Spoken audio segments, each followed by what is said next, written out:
hindi po tayo madistract. And ngayon po, let's welcome our pastor this afternoon, Pastor Jack Tanhueco. Praise the Lord. Hallelujah. Sige po, palakpag muli para sa Panginoon. Hallelujah. Hallelujah. Hallelujah. Come on, para sa Panginoon. Glory, glory, glory to God. Hallelujah, hallelujah. So, matagal na po tayong hindi nag-e-exercise.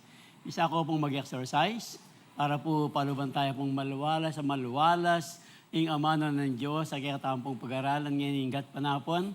So, tayo po. Yan. Yung mga iba, kabisado na po ito eh. So, samahan po ninyo kami, yung mga hindi pa alam ito, yung bang mag-inhale, exhale, exercise tayo, di ba? Yung 3 beses lang naman. And then on the third, talagang ibigay po natin na inhale, exhale, and then bubuksan po natin. Magganito po yan, inhale, exhale. Tapos on the third time, pag-exhale po natin, open our hearts para po ma-receive po natin ang salita ng Diyos ngayong hapon ito. Okay po ba? So, umpisan po natin on my count. 3, 2, 1. Inhale. Kanayo po rin kakin. Para po, sabi-sabi tawang po. Di ba? Okay. 1, 2, 3. Again. Inhale.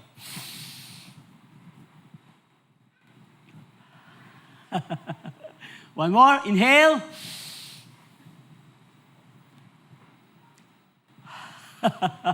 For the last time, inhale. Bless the Lord, oh my soul, and all that is within me. Bless the holy name of God, for we know that this is the day that the Lord has made. We will rejoice and be glad in it. Every day is the day that the Lord has made. We will continue to be rejoice, and be glad. Be glad in it. Come on! Hallelujah! Woo! Praise the Lord, praise the Lord. Ala, pwede na po tayo makaupo. Ala na po siguro may tutundukan yan eh po. Huwag niyo po akong tutulugan. Praise the Lord. Patuloy po tayo sa ating pinag-uusapan ng tema po natin ng buong buwan ng Marso is Destined to be like Christ. Remember po, Destined to be like Christ na time and time again, lagi pong inuulit ng ating senior pastor. Ito po kasing mga ibang katuruan, yung mga Calvinist na sinasabi nilang destined to be like Christ. Sa kanila po yung destined to be saved. Pag ikaw daw ay talagang na-destined to be saved, kahit anong gawin mo, kahit bumalik ka pa daw sa kasalanan, ligtas ka na ng dahil sa biyaya ng Diyos, ligtas ka pa rin kahit magbabad ka sa kasalanan. Yun po yung katuruan.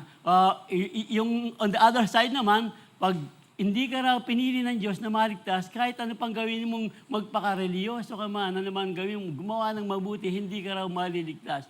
Yun ang katuruang destined, yung mga procrastination. So ito po, predestination, Predestination po ang katuruan yun. Pero dito po, destined to be like Christ, na ang ibig po nating sabihin, pinag-usapan na po natin, destined to be like Christ is to be like Christ in His, yung pong una, love. Destined to be like Christ in His humility. At yung isang mahirap na last week po, ano po yung pinag-usapan natin? Destined to be like Christ in His meron pa po ba diyang, may kirot na hindi pagpapatawad? So I hope, gaya po ng ating pinag-aralan, nagiging kagaya na po tayo. From glory to glory, binabago po tayo ng ating Panginoong Kristo Jesus. Di ba yung ating pong mga katandaan na ako sana, sabi ko na yun, Sir Phil, katandaan. Kami pong mga senior, yung pong mga nauna dito, meron pong awit na to be like Jesus. Alam niyo po yung to be like Jesus? To be like Jesus, to be like Jesus, all I ask is to be like Him. Oh, to life's journey, from earth to glory, all I ask is to be like Him. karitakdanan mo po ding makibalo kalupa kong senior. Ito po, to be like Jesus, be like Christ. Yung po una nga, in His love. So, gaano na ba talaga ang ating pag-ibig ngayon? Malawak na ba? Gaya po ng sinabi ng ating Panginoon, love one another as I have loved you. Ang sabi po ng Panginoon, di ba? Tapos nung sa kanya pong humility, He, being in the form of God, did not make Himself to be equal with God, but in humility, He humbled Himself. Talaga pong He obeyed God hanggang pong sa kamatayan dun sa krus ng Kalbaryo. And then sa forgiveness po, di ba sabi po ng salita ng Diyos, forgive one another as I have forgiven you. So makakapagpatawad pala tayo kung paano po natin iniisip, kung paano po natin talagang tinanggap ang pagpapatawad ng Diyos. At yun po ang magbibigay sa atin ng talagang lakas para matuto po tayong magpatawad dahil tayo lamang ay mga pinatawad ng Diyos. At ngayong hapon po ito, ngayong araw na ito, pag-usapan po natin ang ikapat. Meron pang isa sa next Sunday, dahil 5 linggo po, yung Marso. So, next Sunday na yon, pero ngayon, pag-usapan po natin, being like Christ, be like Christ in intimacy with God. Intimacy with God. Dito pong intimacy with God, kailangan po natin talagang maging malapit sa Diyos para po talagang maranasan natin yung pagiging intimate. So, alam po natin, yung pong merong mga relationship, yung mga magkasintahan, di ba, meron po silang relationship, pag talagang malapit na silang ikasal, nagiging intimate yung po kanilang relationship. Parang ganito, pag mas nakikilala natin ang Panginoon, lalo pong naging mas intimate yung ating pong pagkakilala sa ating Diyos. Kaya nga po, ang sabi ng salita ng Diyos, James 4:8, come close to God, and God will come close to you. Sa ibang salin po, draw near to God, and God will draw near to you. Wash your hands, ye sinners, purify your hearts, for your loyalty is divided between God and the world. Salamat po, muli dakilang Diyos, sa hapong ito, sa isang maikling pagbubulay ng iyong mga salita, na aming pong dalangin patuloy na ang iyong presensya, ang iyong kapangyarihan, ang iyong anointing ay punuin ang buong sanctuary ito. Maging sa kasulok-sulukan ng bawat isa, ng puso ng iyong mananampalataya, kasama ng iyong lingkod na gagamitin sa hapong ito o dakilang Diyos. Makaalam kami at makarinig kami ng mga salitang nang gagaling sa iyo at magagamit namin sa aming pang-araw-araw na buhay. Kaya nga, ito pong aming gagawin ito sa aming pag-aaral, sa aming pananampalatayang gusto naming lumaki, ito ay manggagaling lamang sa iyong mga mayamang salita. Salamat po dakilang Diyos. Wala kaming ibang nais, itaas, purihin sa aming mga buhay, maliban sa iyong dakilang pangalan, Kristo Jesus. Kristo Jesus. Amen. Amen. Sige po, palakpakan ng Panginoon. Hallelujah. So ito pong verse na ito ay talagang ipinapakita po talaga yung path, yung daan patungo po sa Diyos. Draw near to God, yung pong totally surrender, yung pong pinipili natin, buong puso na talagang surrendered po tayo sa Diyos, gaya po ni Kristo Jesus, talagang lagi po niyang, sa ating pong pag-aaralan, makita po natin kung paano po laging hinahanap ng ating Panginoon, ang Ama. Be like Christ in intimacy with God. Ang Ama po, na alam po natin, lagi pong tumatawag ang ating Panginoon sa Ama sa papaanong paraan. Ito po yung una nating pag-uusapan. Be like Christ in intimacy be like Christ in intimacy with God dahil po si Jesus po ay Jesus always commune with the Father. Lagi pong nakikipagniig, nakikipag-ulayaw, na intimate ang ating Panginoon with the Father. And this is what God wants us to cultivate in our lives, just like Jesus' intimacy with God.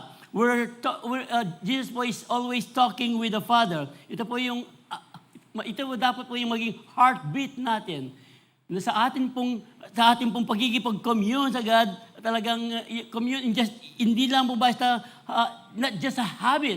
Kailangan po talagang maging regular po, talagang maging bahagi, DNA na ng ating mga buhay, maging DNA po natin, yung pagkikipag-ulayo, pagkikipag-usap sa ating Diyos. Amen po ba? Praise the Lord.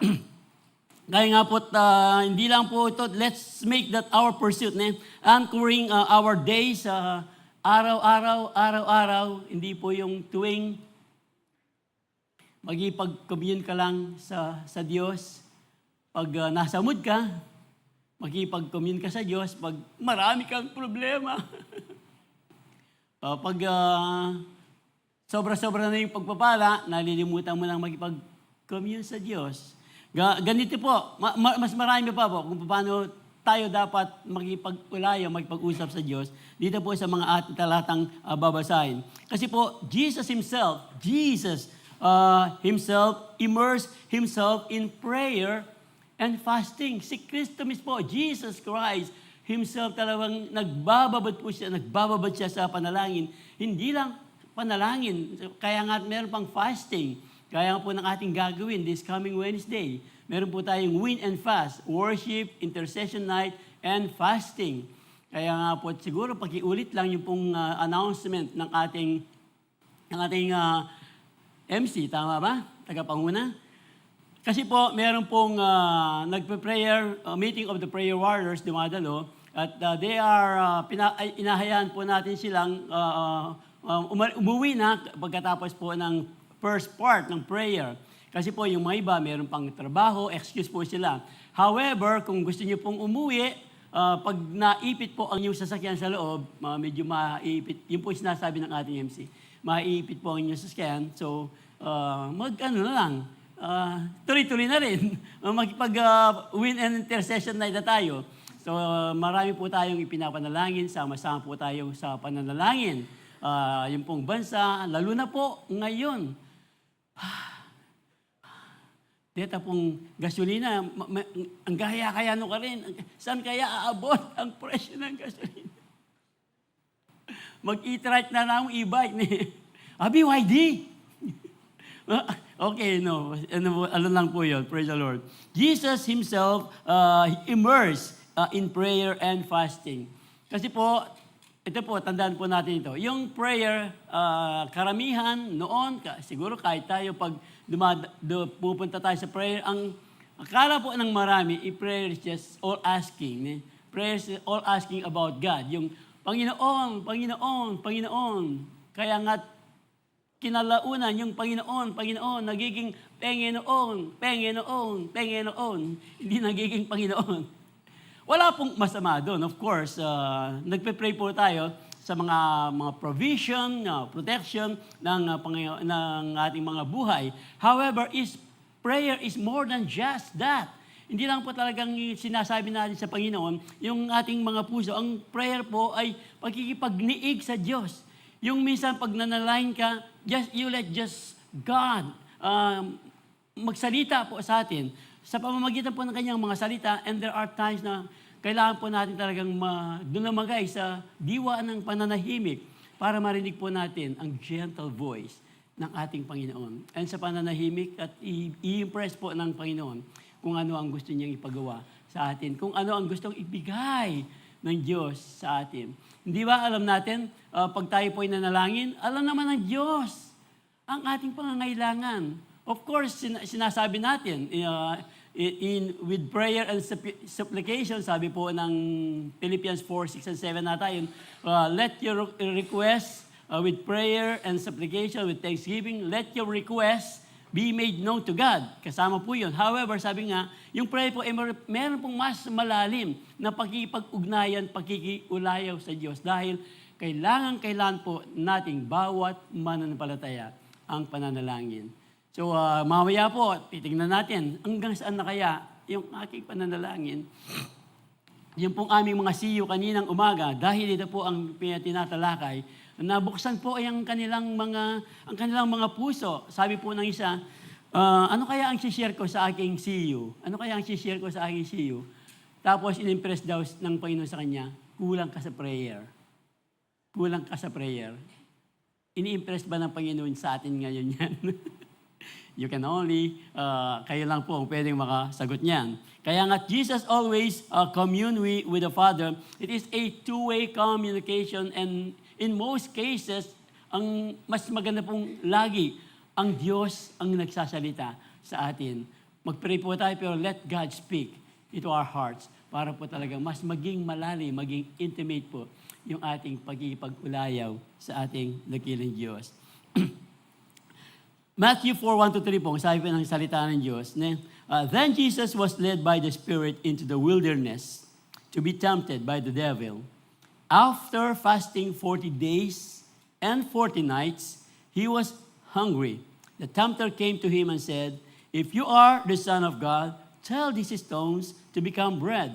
And so on and so on. Yung pong salita ninyo, talo po itong temptation na naging karanasan po ng ating Panginoon. Kaya nga po, dito pa lang, dahil po dito nag-pray and fasting, napaka-importante po ng pananalangin sa ating mga buhay. Kaya nga sabi ko, prayer talagang dapat maging DNA na ng ating mga Christian life, ang prayer. Kasi nga po, sabi ni Martin Luther, to be a Christian without prayer is no more possible than to be alive without breathing. Hindi po pwedeng buhay tayo tapos hindi tayo humihinga. Nag-ano lang tayo kanina, nag-exercise lang tayo kanina, di ba? Pero hindi natin mapigil. Hindi pwede. Di ba? Kaya nga, to be a Christian without prayer is no more possible than to be alive without breathing.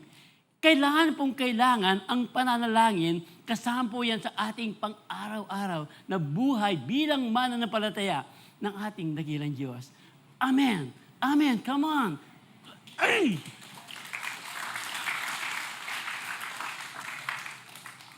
Kaya nga po, dito po, ang ating pong Panginoong mismo na.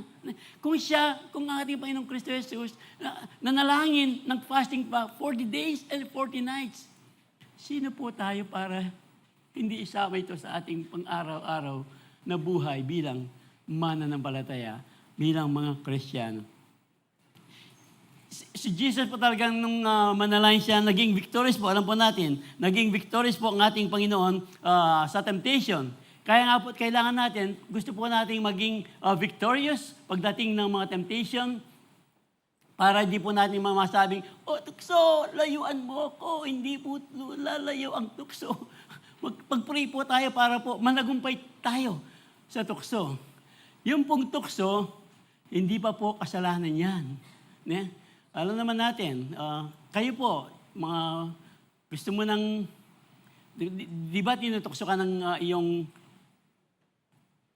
yung mga nagmamaneho ba? Tinutoksa ka ng motorcycle o kaya whatever. Talagang ginigit-git ka para magalit ka. Temptation po yun. Pero pag nagalit ka na, lawin ko mo nung nini mas masyas kaya kami nga dua. Bala na siguro, may tultulan kami nini. May tultulan na po. Tapos, may miras na po kitang magpark ya. Kaya, Brad, ika pala.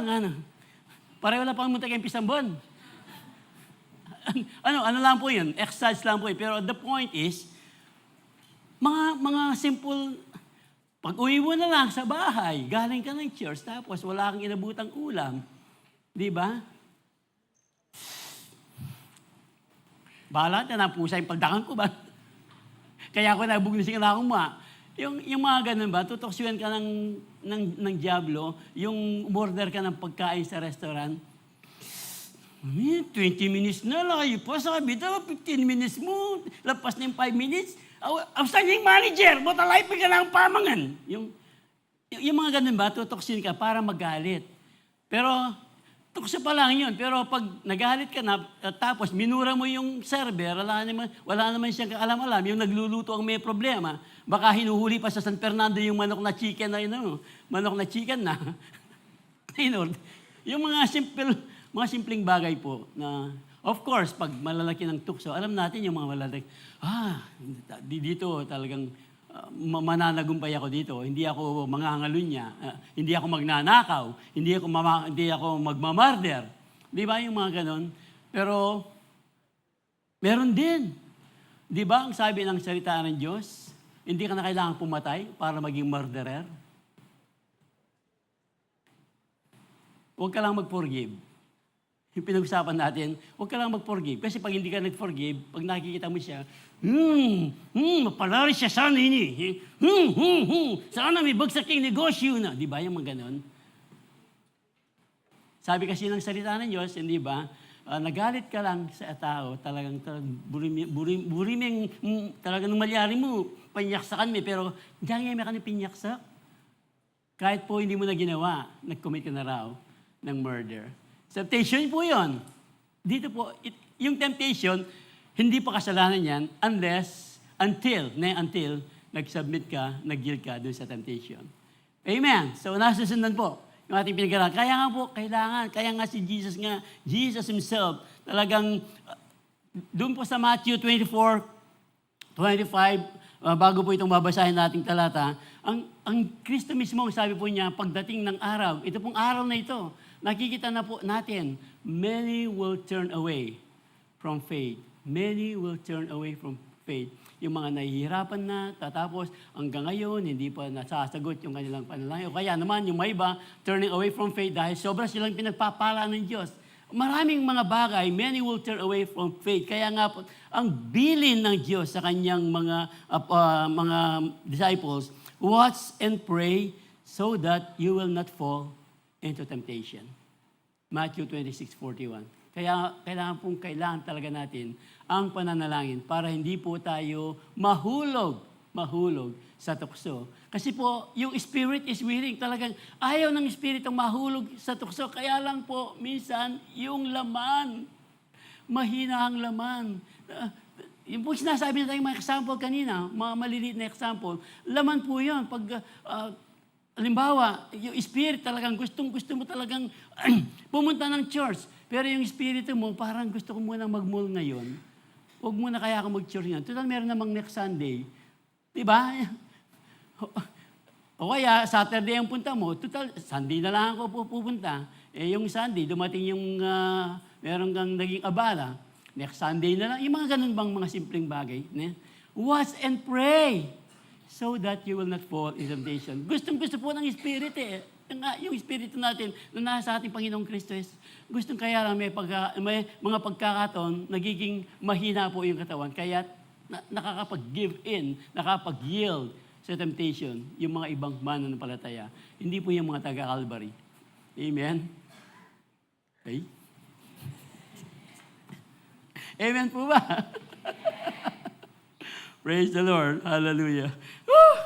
Amen. Watch and pray so that you will not fall into temptation. The spirit is willing, but the flesh is weak. Alam po natin, spirit is always want to commune with God. Kaya nga po, kailangan natin talaga lagi ang pananalangin. Jesus often, kahit po ang ating Panginoon, sa pananalangin po, marami pong pagkakataon, Jesus often retreated to quiet, solitary places to recharge with God. So, siguro, kahit po kayo, naranasan na yung may pagkakataong, di ba, parang hindi mo maintindihan ang iyong sarili. Parang nanghihina ka, parang malungkot ka, parang something is wrong na sa iyong sarili, hindi mo maintindihan. Para bagang napakalayo ng Diyos. Pero, naranasan nyo na yun. Kahit po ang ating senior pastor, time and time again, pinapatotoo po niya, talagang pag siya'y nagpe-pray, lumalakas po siya, na-recharge po siya. Sabi nga niya, kung hindi lang sa prayer, talagang matagal na po nang hina ang ating senior pastor. Kahit po kami pong mga pastor, ganun din. And then when you come to God in prayer, naging intimate ka, talagang nagbabad ka sa panalangin, you will find out. Kayo mismo, makikita niyo po, bigla kayong lalakas. Biglang parang na-recharge po ang ating spiritual life. Tama po ba? O kami lang yung nakakaranas ng ganun? Di ba? nararanasan po, kaya napaka-importante talaga ng pananalangin. Solitary place. Siguro po, depende po yan sa inyong solitary place. Minsan, sa banyo lang dahil magulo sa labas. Dahil ako po, madalas noon, sa banyo ako nagso-solitary place. Para walang istorbo. Kasi pag nasa banyo, kahit naka-istorbo. Yan yun. Hindi naman sila kakato. Alam kasi nila na nagpe-pray ka na. So, ganun po. Kayo po ang nakakaalam kung paano po natin talagang bigyan ng panahon itong sinasabi ng ating pinag-aaralan. Even Jesus went to a solitary place para po manalangin, para po siya ma-recharge sa kanyang intimacy sa ating Panginoon. Amen? Sige po, palakpakan ng Panginoon. Very early in the morning, ito po yung ating sinasabi natin, talagang nagre-recharge ang ating Panginoon. Very early in the morning, while it was still dark, Jesus got up, left the house, and went out. And when Jesus got up, left the house, and went off to a solitary place where he prayed. And then another verse po, ng similar po, Luke 5:16 naman. But Jesus often withdrew to lonely places and prayed. Jesus often withdrew to lonely places and prayed. So tayo po, siguro po yung mga iba sa inyo, madaling araw o kaya hating gabi, depende po. But the point is we need to find a time. We need to find time in our Christian life na maging ito pong DNA po ng ating buhay pananampalataya mga Kristiyano, ang pananalangin. So once again, I will repeat, to be a Christian without a prayer is no more possible than to be alive without breathing.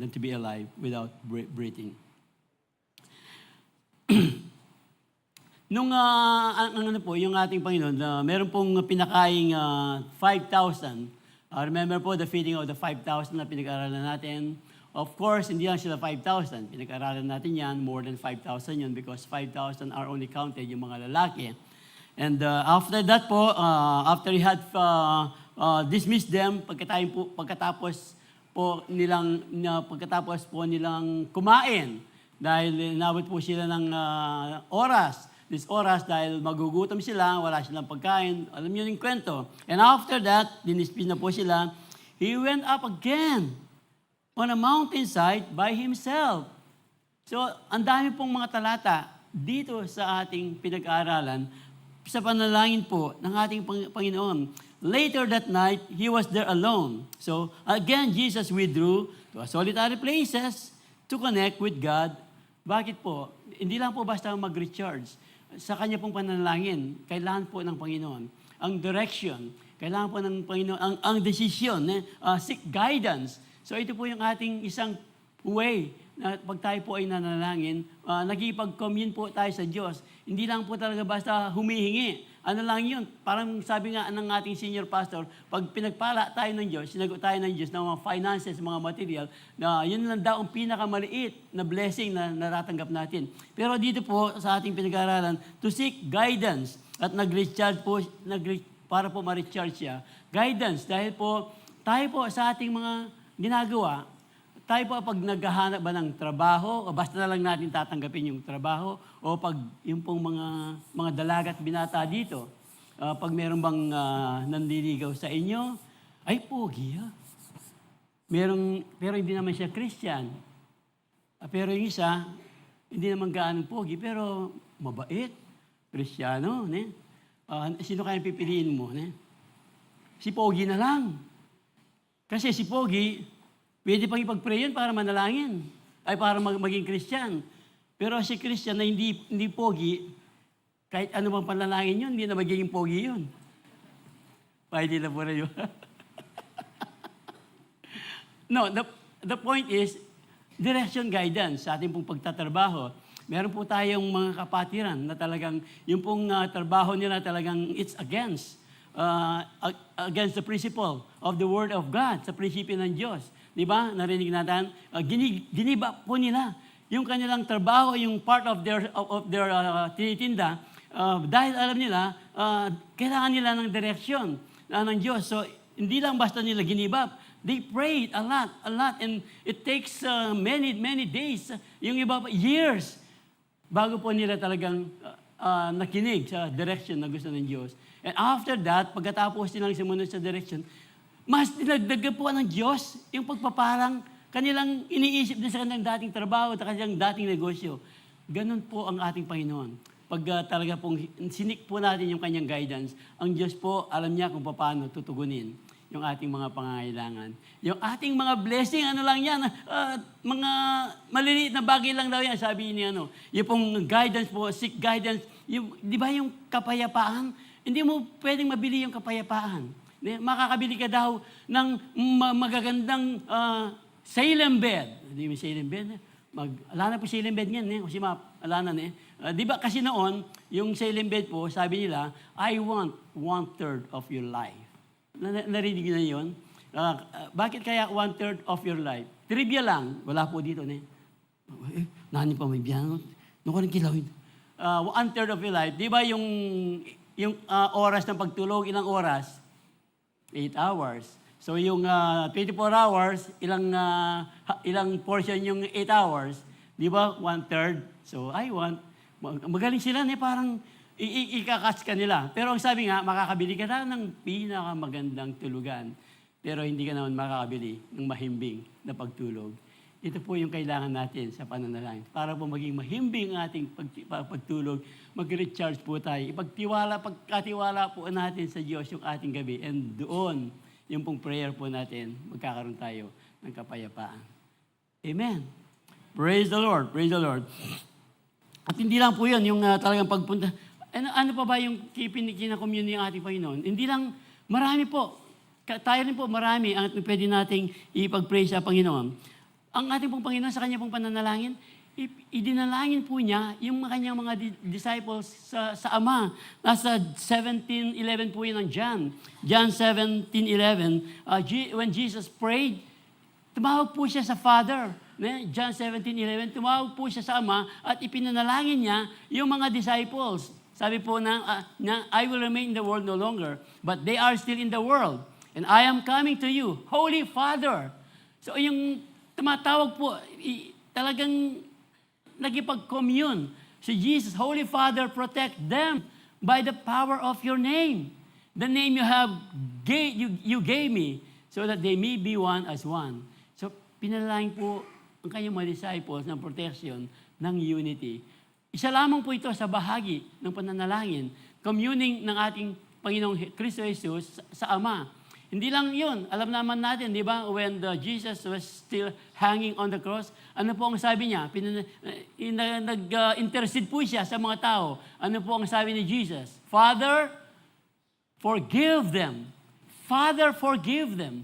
Dinadalain po, lagi po tayong nasa puso ng Diyos sa kanyang pananalangin. Tayo po kaya, sino po yung kasama sa ating pananalangin pag tayo po ay nagkikipag-commune sa ating Panginoon? So wala, application na po. Kayo na po ang pwedeng sumagot na. Hindi lang po yun. Kaya nga sabi ko, direksyon. Kailangan po ng direksyon pag gumawa, lalo na ng mga desisyon. Mga special decision, kung sino yung magiging asawa ng anak, ano kayong magiging trabaho, etc. At marami pang iba. So Jesus prayed all night because of an important decision. Bakit po? Dito po sa ating pag-aaralan, selection, ang gagawin po kasi ng ating Panginoon, pipili po siya ng apostles among the disciples. Pag pinag-usapan mong disciples, marami po ang mga disciples. Tayo po, naniniwala ba tayo na tayo mga disciples ng ating Panginoon? Yung kalahati, naniniwala, yung kalahati, hindi. Tayo po yung mga disciples. Tayo po mga Kristiyano, yung mga disciples ng mga Panginoon. Pero hindi po lahat apostle. Kaya nga po, dito po, one of those days, Jesus went to a mountainside to pray. Luke 6 to ano po ito. And spent the night praying to God, communing to God.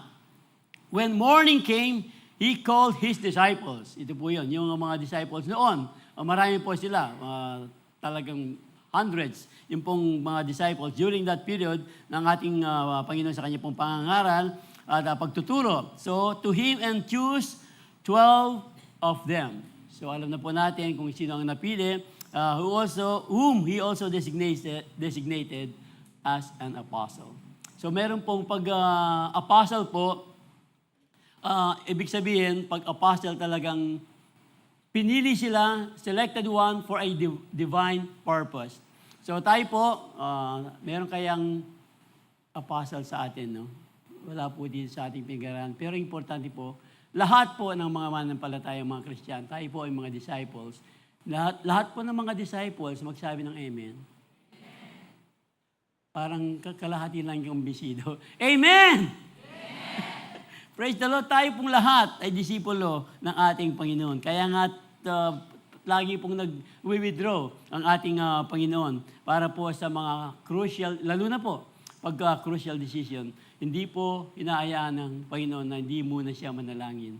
Kaya nga po, napaka-importante po sa ating mga buhay, lalo na pag crucial yung decision, lalo na sa mag-asawa, sino ba talaga ang nasusunod, nagdidesisyon. Sabi nga ni Pastor Ronatan, ano lang yan, ang sikreto daw ng mag-asawa sa kanila matagal na pagsasama, kasi pag major decision, sabi ng lalaki, ako ang nagdesisyon. Pag major decision. Pag minor, si Mrs. lang ang nagdesisyon para minor. So, ilang major decision na ba ang inyong ginawa sa inyong 25 years na pagsasama? Wala pa naman.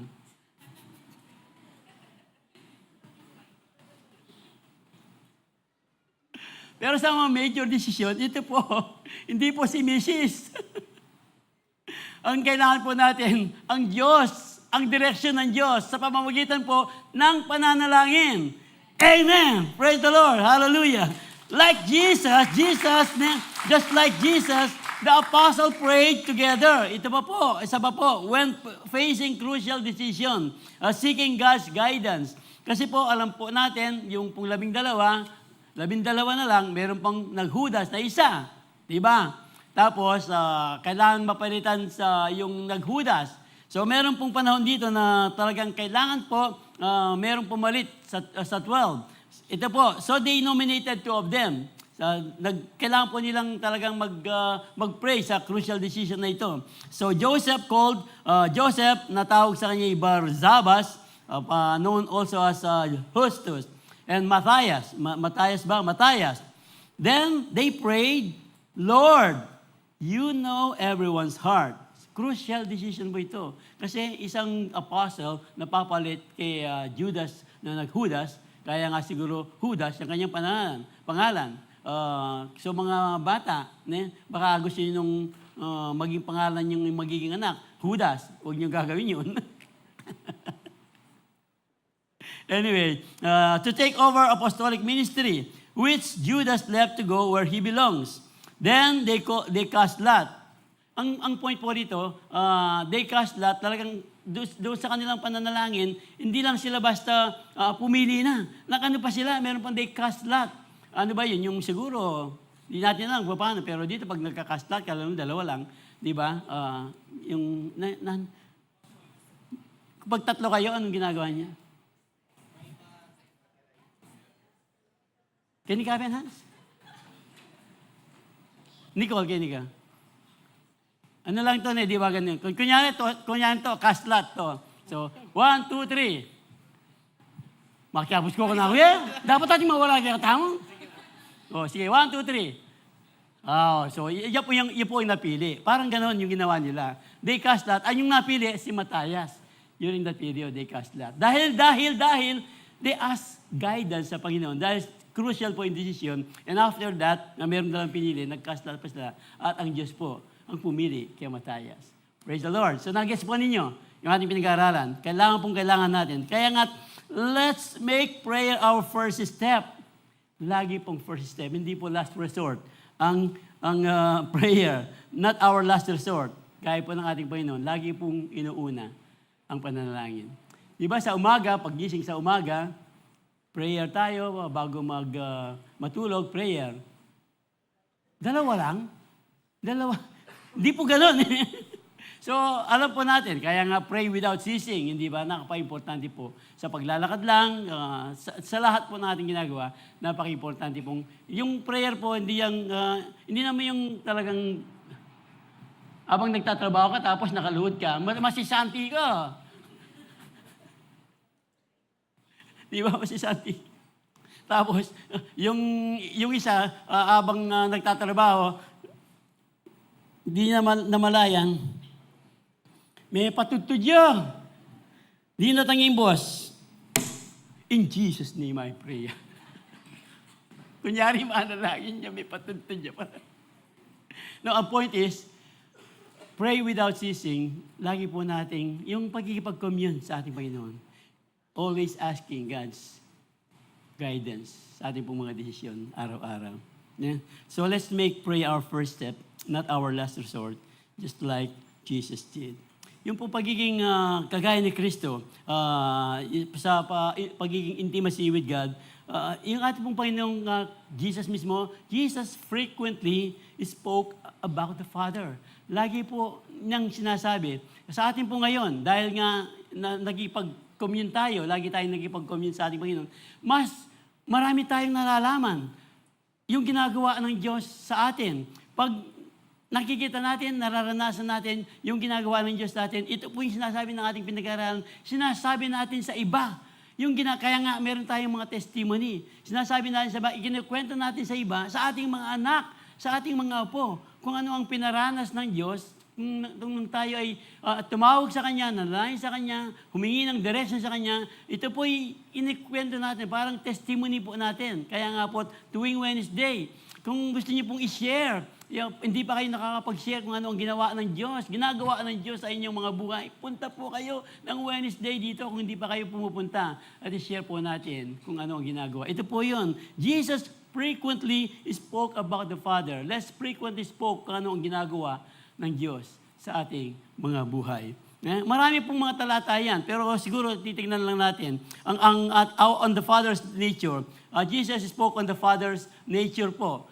Yung kanyang authority, unity with the Son. Andiyan po yung mga talata, siguro picturean nyo lang, marami po yan, hindi na po natin babasahin.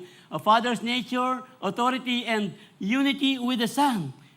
Patungkol pa rin sa Father's love, yung care and provision. Di ba, sa ating pong mga buhay, kinikwento natin kung paano nag-provide ang Panginoon, kung paano yung protection po ng ating Panginoon, love and care and provision. Nung Thursday po, ating ko pong sugat ngayon, nung Thursday, dandalan ko nang pumunta ng Clark para mag-jogging. Nung Thursday po, talagang habang nagja-jogging, umalis ako sa malaking daan, kasi maganda. Pumunta ako sa side, yung daanan ng mga bike, tapos doon pa sa isa sa mga maraming, patag naman eh. Hindi ko napansin, habang, misakab ko po. Tinadya po kaya sa menti ka na ako labi, pa! Siyempre, migbulmul ko pong daya, habang, nung ano lang po ito, nung Thursday lang. So, and then, madali naman na emergency dun sa Mount Carmel. Kasi kung hindi po ako mag-emergency, baka magsasalita ako dito, nakaganyan. Mga kapatid, pagpasensya yun na kasi namamaga yung labi ko. Ang sinasabi ko lang po, ang protection po ng Panginoon, ikikwento natin. Kaya ko po ito kinikwento kasi kung hindi, buti hindi ako nakasalamin. Sabi nga po ni Pastor Manny, si Map, no nga na, ninong po yung ngawas na ito. Si Map, no nga na, kami pili na. Kasi po, meron nagkakwentong talagang nadadapa daw, mga pili na ka, mga gasgas lang. Si Map, ito yung kainaman ng mga Kristiyano. Yung si Map, konti lang yung naging disgrasya, hindi malaki. Hindi natanggal yung ipan. Talaga po hindi nila pang ipan ko, mama. Pero ngayon po, wala na. Dahil yung protection po ng Panginoon, ito yung pinapatotoo natin. Ikwento natin sa ating mga buhay, sa inyong mga anak, kung ano ang ginagawa ng Diyos sa ating mga buhay. Yan po ang sinasabi ng ating pinag-aaralan. Yung care, ng Father's care, yung kanyang provision, yung po mga talataan diyan. At yan po yung, isa pa, lalo na po yung Father's way of salvation. Father's way of salvation. Tayo po bilang mga niligtas ng Diyos, ikwento po natin kung paano po tayo iniligtas ng ating Panginoon. Para po talagang may share po natin yung mga 10,000 souls na talagang pinagpipray po natin. Magiging bahagi po tayo ng pag-aabot ng mga kaluluwang hindi pa nakakilala. Way of salvation. Na Jesus is the only way, the truth, and the life. Yeah? Lalo na po yung ating yung ating bisita, siguro narinig na ito, yung John 3:16, di ba? John 3:16, for God so loved the world. Ito lang po isa ng pwedeng that He gave His one and only Son. Binigay niya sa akin na naniwala ako sa Kanya, whoever will believe in Him will not perish, hindi na ako ngayon mapapahamak. Kay ikaw din. Kung magdiniwala ka sa Panginoon, hindi ka na mapapahamak, kundi magkakaroon pa ng buhay na walang hanggan. So ano lang po, para lang sa inyo po, baka gusto nyong ibahagi ito bilang pong Father's way of salvation. Segue lang po ito, para po yung John 3:16, ginagamit po namin ito madalas sa mga funeral. Ito po mag-funeral, pero ano lang, para po ma-share natin kasi 4 na K po ang lagi namin pinag-aralan. K, yung, yung kanyang ano ba yung unang K? For God so loved the world, yung, I forgot yung K. Well, yung ano lang, for God so loved the world, yung pinakadakilang pag-ibig, yan. Dakilang pag-ibig, yan, nalasa. Ano lang po, sesegue lang ako ng konti. John 3:16, 4 na K, ang kadakilaan ng kanyang pag-ibig. Yung kalawa, kapahayagan ng kanyang pag-ibig. Yung kadakilaan, for God so loved the world. Walang pinipili. He gave His one and only Son. Baka, kailangan ko pa rin. Baka dudag pa tayo sa ating kaligtasan. Make it a point na maging sigurado tayo ngayon. Yung kadakilaan, yung kapahayagan ng kanyang pag-ibig, He gave His one and only Son. Yung katugunan sa kanyang pag-ibig, ang sino man sa kanyang manampalataya, hindi na mapapahamak. At yung kaganapan ng kanyang pag-ibig, hindi na mapapahamak, magkakaroon pa ng buhay na walang hanggan. Amen. Tayo po yun. Come on, tayo po yun. Ibahagi natin the way of salvation ng ating Panginoon. Hindi yung on the Father and the Holy Spirit at marami pa po. Pero yung mga these are only several. On the Father and the Holy Spirit. Ayun po yung mga talata. Kaya nga po, praise the Lord. Tuloy po natin, yung pong pagtawag natin, Abba, Father. Kaya nga po, meron tayong panalangin, Our Father. Our Father who art in heaven. Ito po yung tinuro ng Diyos kung paano manalangin yung mga disciples. Remember, Our Father, the Lord's Prayer, who art in heaven. And so on, and so on. So when we share God's heart, yung kanyang pag-ibig, His love, and His work sa pamilya, sa mga ibang tao, ito lang po ay talagang pinapakita. When we are sharing His love, hindi lang His love, yung pong His compassion sa mga iba, ito po ay nagpapatunay lang na mayroon tayong intimacy sa ating Panginoong Diyos. Amen. Amen. Yung pong commandment ito, kahit po in the Old Testament, iutos na po ito ng Diyos na ikwento po sa Deuteronomy 6:7, 7:8, Deuteronomy 4:9, these commandments that I give you today are to be on your heart. Sabi po ng salita ng Diyos. Impress them on your children. Talk about them when you sit at home, when you walk along the road, when you lie down, and when you get up. But watch out for 9. Be careful never to forget that you yourself have sinned.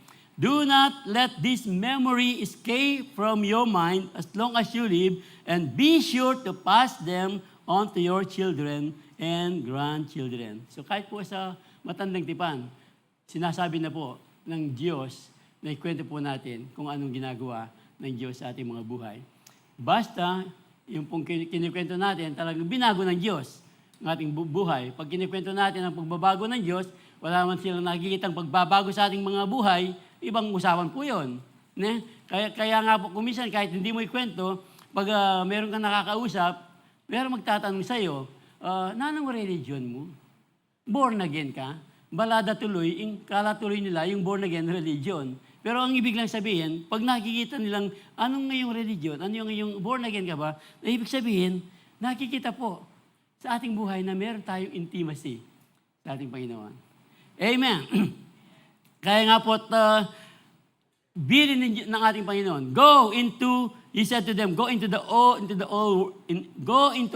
the world and preach the gospel to all creation. So, nandiyan po yan sa Matthew rin. Therefore, go and make disciples of all nations, baptizing them in the name of the Father and of the Son and of the Holy Spirit, Father, Son, and the Holy Spirit, and teaching them to obey everything I have commanded you, and surely I am with you always to the very end of the age.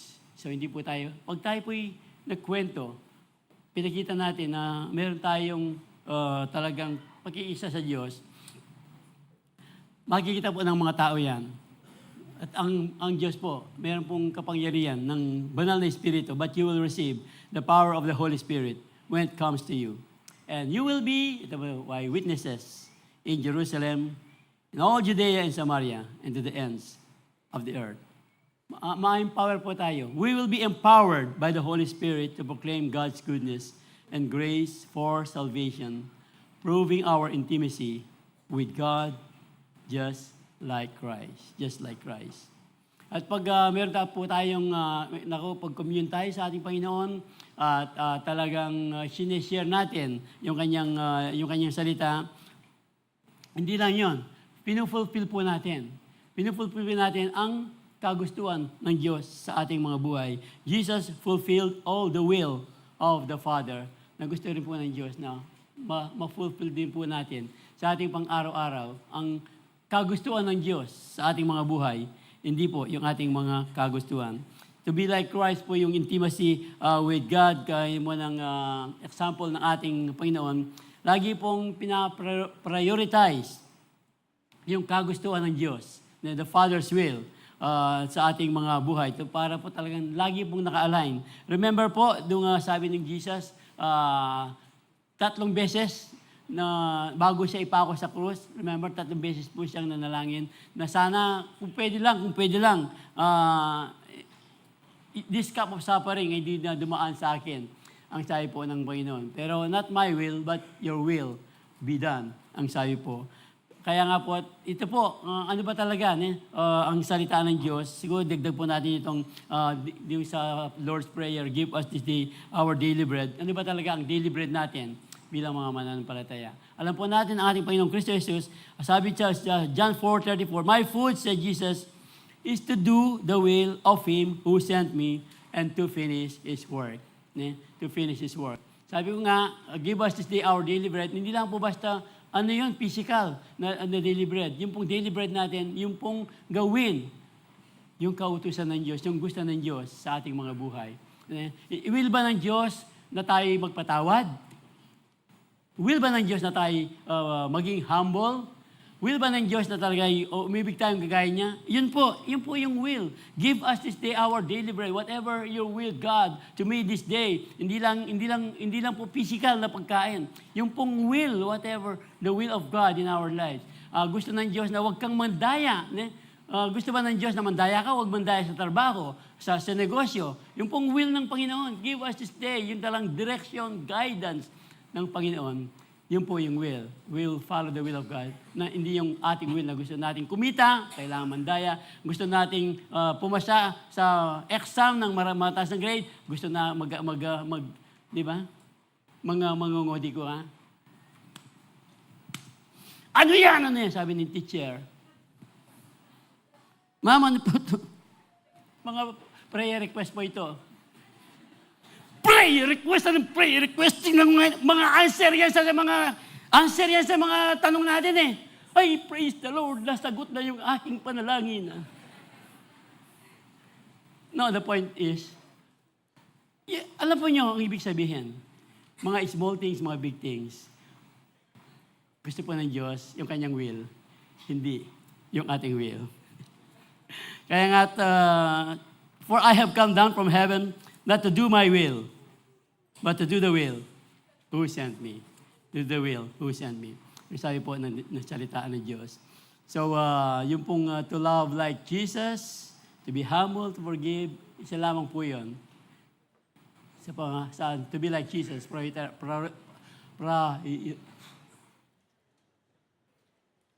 God's will, basta niya po.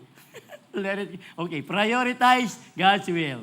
Let it guide your actions and decisions and seek to please Him in everything. Amen. Okay, praise the Lord. Pilang minutes ko pa? Pwede ko pa na 5 minutes? Sabi ko na Sasenyos na ako po. Sige po, mayari na ako. Napayari naman talaga Almost done praise the Lord. Ito po, ulitin na lang po natin. He withdrew from them about a stone's throw and knelt down and prayed, saying, Father, if you are willing, ito po yung ating sinasabi kanina. Father, if you are willing, remove this cup from me. Nevertheless, not my will, but yours be done. Kung pwede lang, sana hindi na matuloy yung pagkakapako ng ating Panginoong Kristo Jesus. Buti na lang sumunod si Jesus sa will ng Father. Otherwise, wala po tayong kaligtasan ngayon. Wala pong Kristong namatay para tabusin yung ating mga kasalanan. Buti na lang, sinunod po ng ating Panginoon yung Father's will, not His will. Sabi niya, not my will, nevertheless, not my will, but yours be done. Ito po yung prayer ng ating Panginoon sa Gethsemane. Yung kanyang pagiging intimacy sa Father, talagang puro honest po yung kanyang panalangin. Dahil talaga pong masakit ang kanyang mararanasan. Pagkakapako sa krus bilang isang kriminal, di ba? Naging kasalanan po siya sa atin para lang maibalik po. To Him who had no sin became sin for us, that we might become the righteousness of God sa pamamagitan ni Kristo Jesus. 2 Corinthians 5:21. Kaya nga po, not everyone who says to me, Lord, Lord, will enter the kingdom of heaven, but only the one who does the will of my Father who was in heaven. Ano po yung will? Yung pong pinag-usapan natin ganyan are only some of the will of the Father. Lord, Lord, Lord, nga mo tapos hindi mo naman sinusunod ang kanyang Lord mo siya. These people are calling me Lord, Lord, worship me from their mouth, pero yung kanilang puso malayo sa akin. Ang sabi ng Diyos sa kanya, sa mga Pharisee, mga ibang mga ipokrito noong kanyang panahon. Kaya nga po, the world and its desire pass away. But whoever does the will of God lives forever. Amen. Come on, palakpakan Panginoon. Hallelujah. So, hindi po ibig sabihin nito na-earn po yung salvation dito. Whoever does the will of God. We are doing the will of God dahil saved na po tayo. These verses aren't saying salvation is earned through faith and works. Instead, ang sabi po ng ating pinag-aralan, doing God's will is only a sign of true faith. Evidence of a genuine relationship sa ating pong Panginoon. Be like Christ in intimacy with God. Be like Christ in intimacy with God. Sa paano pong paraan, kagaya po ni Kristo Jesus, always commune with the Father. Lagi pong frequently, ipagsabi po natin ang ginagawa po ng Diyos about the Father. And of course, pagkatapos po ito, hindi matatapos, fulfill all the will of the Father sa ating pong mga buhay. Gaya po ng mga ilan lamang pong halimbawa, yung ating mga tinuran kanina. Kaya nga po, intimacy with God will bring you through satisfaction in life.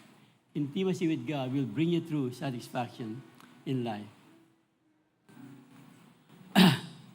So siguro po, sa atin po, sa liksikan nga natin, tanungin po natin ang ating mga sarili. Kumusta na kaya ang aking relasyon sa Diyos? Am I really communing with God? O pag kailangan ko lang, pag may problema lang ako, hamon na po itong ating pinag-aralan ngayong gabi. Kung sakali, konti pa lang yung ating prayer time. Gaya po ng sharing ng ating kasiyo kanina. Ano ba ang gusto kong i-share, Panginoon, sa aking mga kasiyo?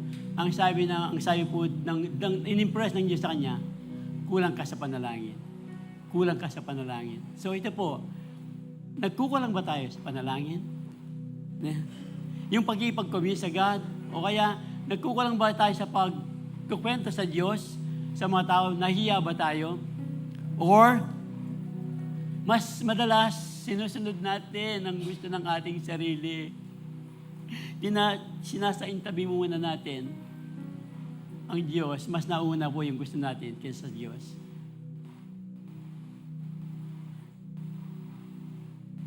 Kayo po ang makakasagot niya. If there is what's happening, gaya po ng usa, remember, yung pong ating inawat kanina, na maging nauhaw po tayo sa pagkipag-ulayaw sa Diyos.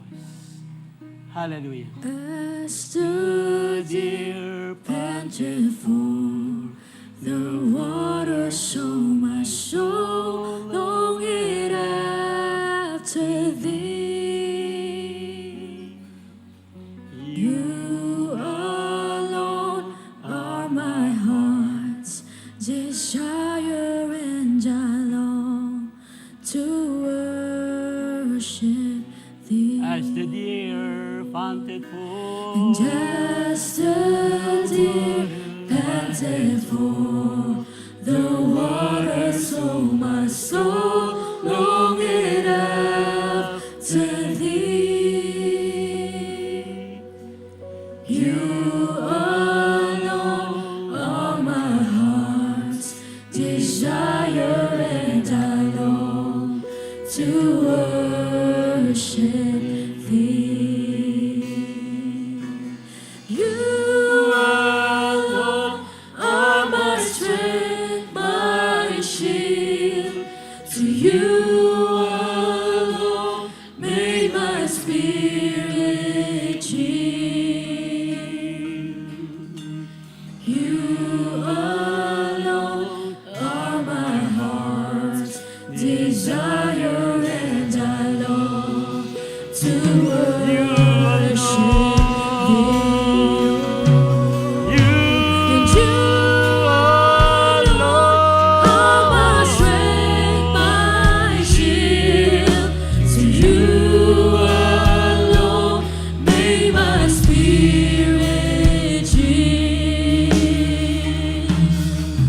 You alone are my heart's desire, and I long to worship thee. Salamat po muli, dakilang Diyos, sa iyong mga salita na iyong pinarinig sa amin ngayong hapong ito. Patawarin mo kami, dakilang Diyos, sa mga pagkakataong mas nauuna po namin ang aming mga sarili. Nalilimutan naming ikwento ang patungkol sa iyong kabutihan at nagkukulang kami sa pananalangin. Salamat po sa iyong mga anak na andito ngayon kasama ng iyong lingkod. Patawad po, dakilang Diyos, patawad sa mga pagkukulang ng bawat isa sa amin. At kami rin ay nagpapasalamat sa iyong mga anak na patuloy na nagipag-ulayaw sa iyo sa pananalangin. Patuloy na binabahagi ang iyong salita na aming pong dalangin na pagkaroon ng lagipang ng mas mataas na pagsamba, na mas mataas na pagtitiwala sa iyo, nakasama ka namin ng iyong Santo Espiritu, ang siyang aming katulong, ang iyong kapangyarihan, ang siyang aming magiging kapangyarihan sa pagbabahagi ng iyong salita, sa pagsasabi ng Diyos kung ano yung ginagawa, kabutihan sa aming mga buhay. Salamat po, dakilang Diyos, sa hapong ito. Aming dalangin na mas maging mainit, maalab po ang aming pananalangin, ang aming kaugnayan sa iyo, dakilang Diyos. Ito po ang aming panalangin sa pangalan ni Jesus. Amen.